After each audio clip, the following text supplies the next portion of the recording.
네, 여러분 안녕하세요. 5월 21일 금요일 인사드립니다. 크립토모닝 소피입니다. 자, 오늘 시장은 조금 반등하는 흐름 보여주고 있습니다.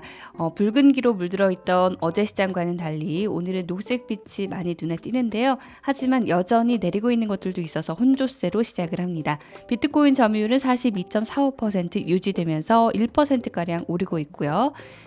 조금 자세한 흐름 살펴보시면요. 비트코인이나 이더리움, 바이낸스 코인, 카르다노 모두 반등을 하고 있지만 7거래일 기준으로는 두 자릿수 하락세를 기록하고 있습니다. 오늘 반등하고 있는 카르다노 같은 경우도 주간으로는 9% 하락 중이고요. 대부분의 자산들이 주간으로 많이 떨어졌다는 거 확인하실 수가 있습니다. 반등이 나왔지만 아직은 좀 회복해야 할 것들이 많다라는 이야기겠죠.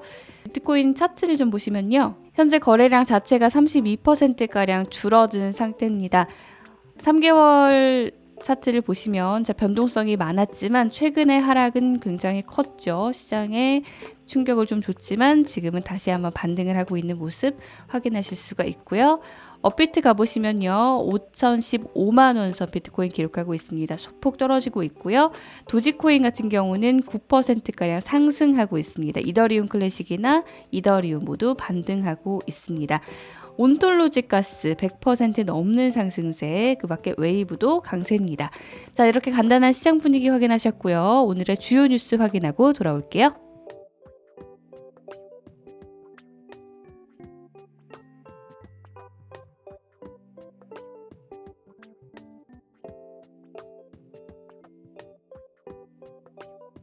네, 파이낸셜 타임즈의 기사입니다. 비트코인의 이번 하락 때 레버리지 기능, 그리고 그게 얼마나 시스템적인 이슈를 일으켰는지에 대한 기사입니다.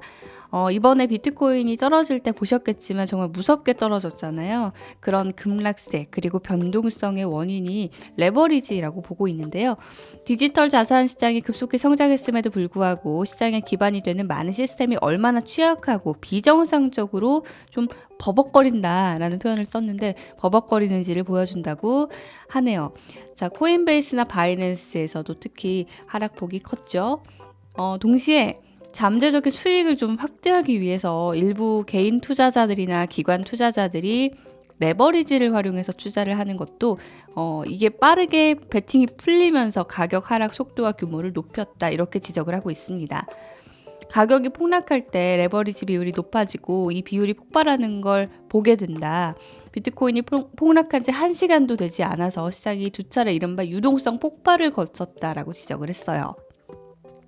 기존 자산시장에서는 현금을 담보로 레버리지를 하잖아요. 하지만 디지털 자산시장에서는 비트코인을 사용하는 경우가 많고 비트코인이 크게 하락할 때 이 레버리지에 대한 베팅이 빠르게 줄어들다 보니 광범위한 매도세가 나오고 그것이 시스테믹한 이슈를 부각시킨다라고 이야기하는 한 헤지펀드 전문가도 있네요.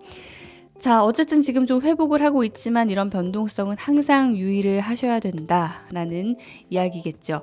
자, 이더리움 이야기가 있습니다. 이더리움이 비트코인보다 더 좋은 상품이라고 생각을 한다라고 뉴욕대 교수가 말했습니다. 비트코인이 이더리움보다는 좀 떨어진다라는 거죠. 이유는 이더리움이 블록체인 기반의 여러 가지 DApp들을 만들어낼 수 있고 미래에 좀 더 대중화가 가능하다라는 그런 이야기겠죠. 자, 이렇게 이야기를 한 분이 뭐라고 했는지 조금 더 자세히 살펴보면요. CNBC에 출연을 해서 블록체인 기반 기술이 지배하는 이 가능성 있는 미래의 패러다임에서 이더리움의 상승 잠재력이 비트코인의 상승 잠재력을 능가한다라고 주장을 했어요. 그리고 비트코인에 대해서는 좀 비판을 했습니다. 투기성 플레이다. 내가 비트코인으로 얼마나 많은 돈을 벌었는지 보라. 그것뿐이다. 이렇게 이야기를 했습니다. 사실 이더리움 네트워크에서 최근에 디파이 프로토콜도 많이 성장을 했죠. 그래서 650억 달러 이상이 지금 그 디파이 안에 잠겨 있는 총 가치다라는 이야기도 나오는데요. 이 다모다란 교수는 이분입니다. 근데 이분이요, 이번에 이더리움에 대해 처음 이야기를 한 건 아니고요. 지난 5월에 역시 비트코인을 좀 비능률적인 통화다라고 규정을 하면서 비트코인을 비판한 바가 있습니다. 도지코인 오늘 반등하고 있는데요. 일론 머스크가 이런 트윗을 올렸네요. 얼마냐 도지코인. 저 창문 안에 있는 사이버킹이라는 표현과 함께 이 그림에선 잘 안 보이는데 안에 지폐가 보여요. 이런 긍정적인 또 투심을 주면서 도지코인이 반등하고 있는 것 같은데 정말 일론 머스크의 말 한마디에 오르고 내리네요. 자, 그리고 이건 제가 주요 뉴스엔 안 넣었는데 좀 의미 있는 뉴스여서 가져와 봤는데요. 칼라일 사모펀드는 굉장히 유명한 펀드죠. 세계 3대 사모펀드인 이 칼라일이 우리나라에서 어떤 일을 했나 보면은 외환위기 때 한미은행 사들여가지고 8천억 벌었고, 또 여러분 아시는 캡스 있죠? 캡스도 2조 넘게 인수한 딜을 했었는데요. 여기에 억만장자인 데이비드 루벤스타인이 디지털 자산은 여기 계속 있을 거다. 특히 비트코인 같은 것들은 사라지지 않을 것이다. 라고 CNBC에 이야기를 했다고 합니다.